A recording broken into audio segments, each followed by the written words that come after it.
So let's start off with the general. Okay, so we have Xana. You are protected from all types of harm. The worst is now behind you, and I ask you to relax and feel safe.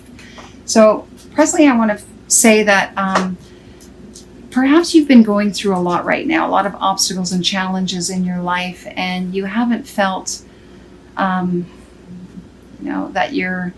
you're loved or protected during this time. But this is to let you know that you actually are, and that the worst is behind you. You've been through hell and back, and now things are going to get much better and easier for you. Okay. The block, though, is that you're still, I feel you're still working on your emotions. You're still healing your emotions. This is Archangel Uriel. Your emotions are healing, which enables you to open to greater love. I'll help you release anger and unforgiveness from your heart. So, this could also be, past experiences that are still haunting you and your emotions.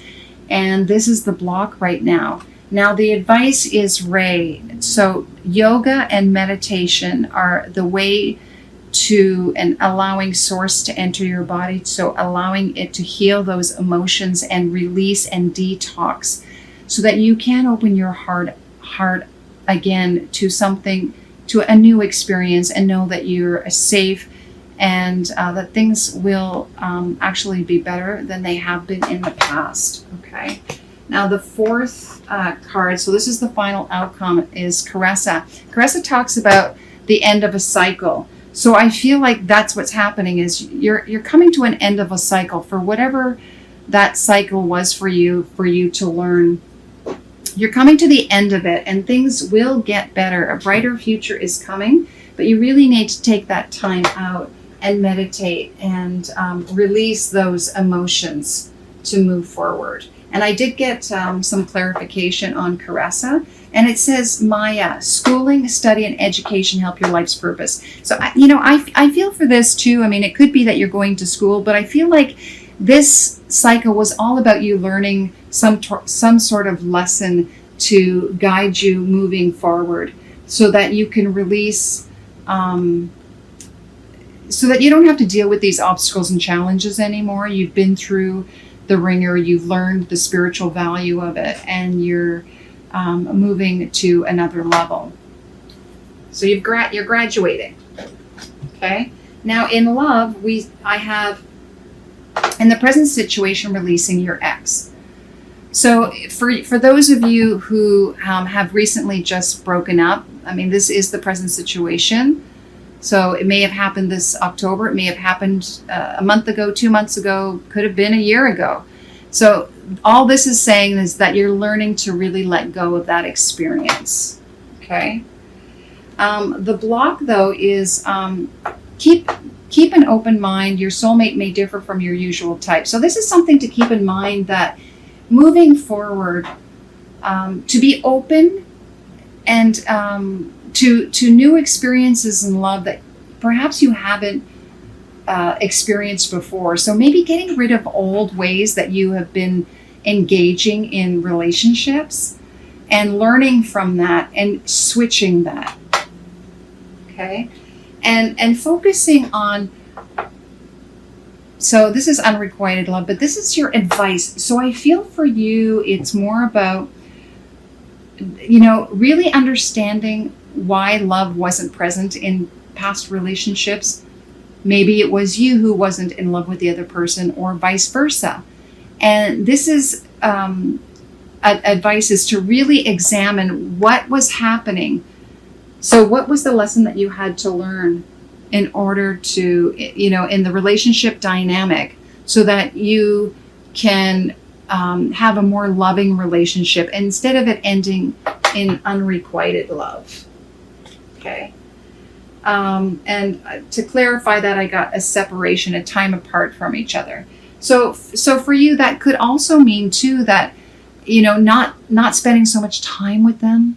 Also, it's understanding that it's important to let them miss you, not to jump so quickly to be with them all the time. Learning that you need time for you, and vice versa. They need time alone as well, so that they can really appreciate you and allow that love I can't even say it, develop. Okay? And the final outcome is chemistry. Chemistry.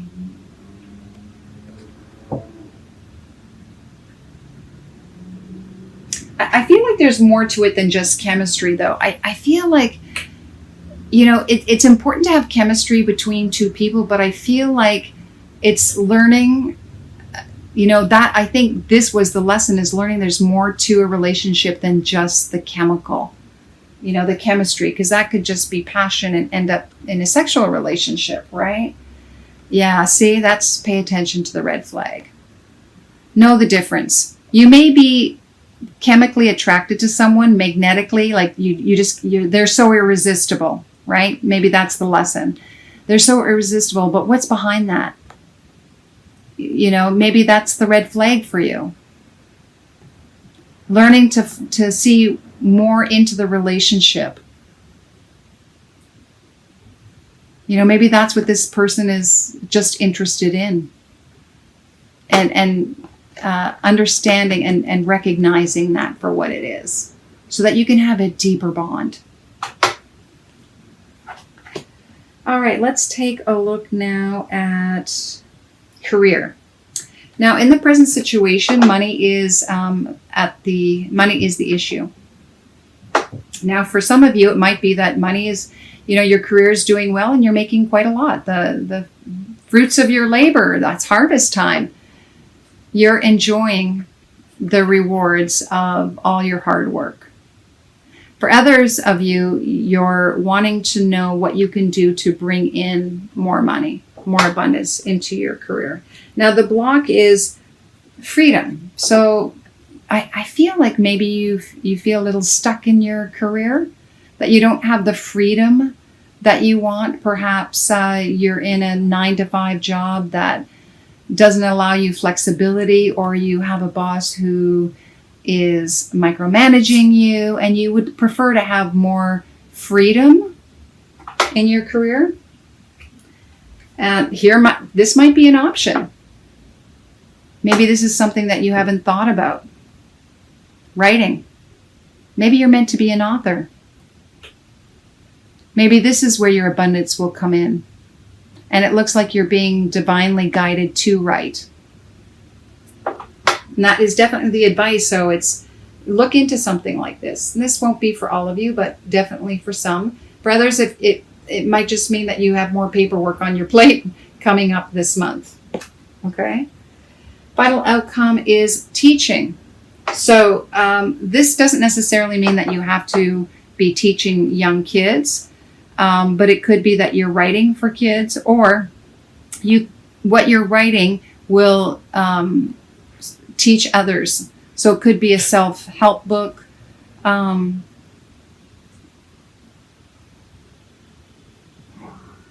it could be a how-to book. Or you may be just teaching, they're learning from your example, or whatever it is that you're writing from. It's something that can inspire them. All right. And for others of you, you may end up actually going into this profession. Maybe you're realizing that you can help teach others how to write. And I did that clarification. Oh, that's interesting. And I got children. So some of you will be teaching kids. Maybe teaching kids how to write. All right. Now to go to our 3 extra cards. I received these cards from a friend of mine, Oti Harma. She is an artist. You can check her out. I'll have the information down below. Anyway, these are her love cards. She does the artwork. They're just absolutely beautiful. Look at the art. And resurrection. Resurrection. Wow. Wow, resurrection.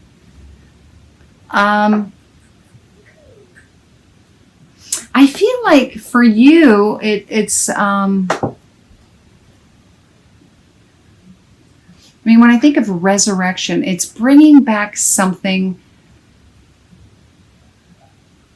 you know, I just feel like you're bringing back something that you have forgotten about yourself.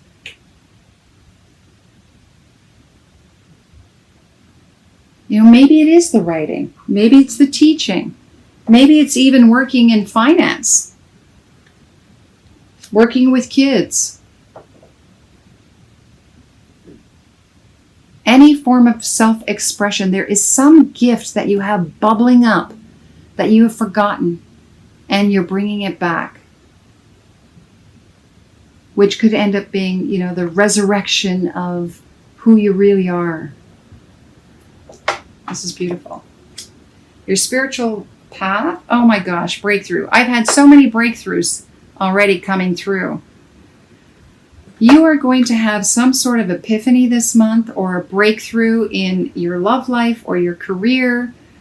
Something in your life, you're going to have that aha moment. And maybe it is this resurrection, this breakthrough where you realize, oh my gosh, this is what I've always wanted to do. This is what I need to be doing.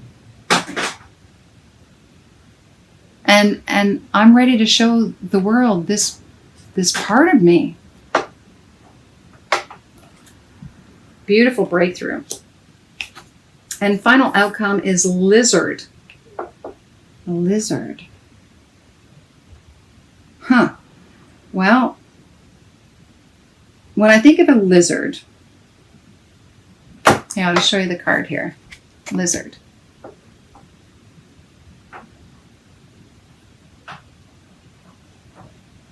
I'm just looking at the scales here and the skin. I'm going to look this one up. But for me, it just says, I feel like getting a new skin. Even though it's not the snake, which would shed its skin. I just feel like for this one,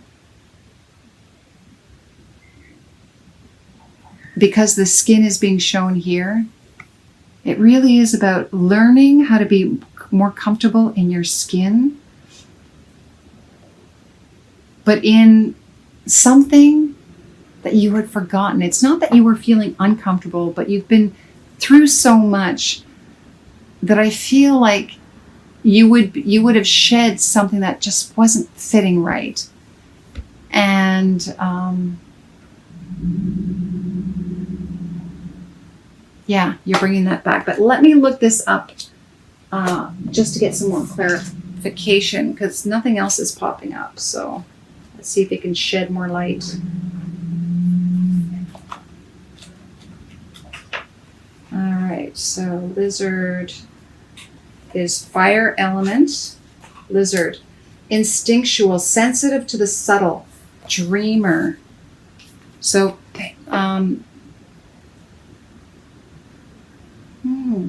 the lizard is an expert in the realm of sensory perception. As if it has a sixth sense, the lizard hears what is yet to be spoken and sees what is yet to manifest. Although this is an amazing gift, it can easily wear the lizard down. Big crowds, lots of travel, or overstimulation will drain a lizard of their magical essence. This card is an indication to pull back from the bright lights and big city and return to the inner artist. What's been whispering your name? Or who's been whispering your name? So this is artistic, telepathic, spiritual. I almost feel like this is the gift. This, again, the skin. You're realizing who you really are. Bringing out your artistic side, your spiritual side, your gifts, being able to see beyond what others can see. Wow. Whatever it is, let me know, because you have one heck of a breakthrough coming through, and I would love to see what transpires. What gift is it that you are bringing forward and letting the world see?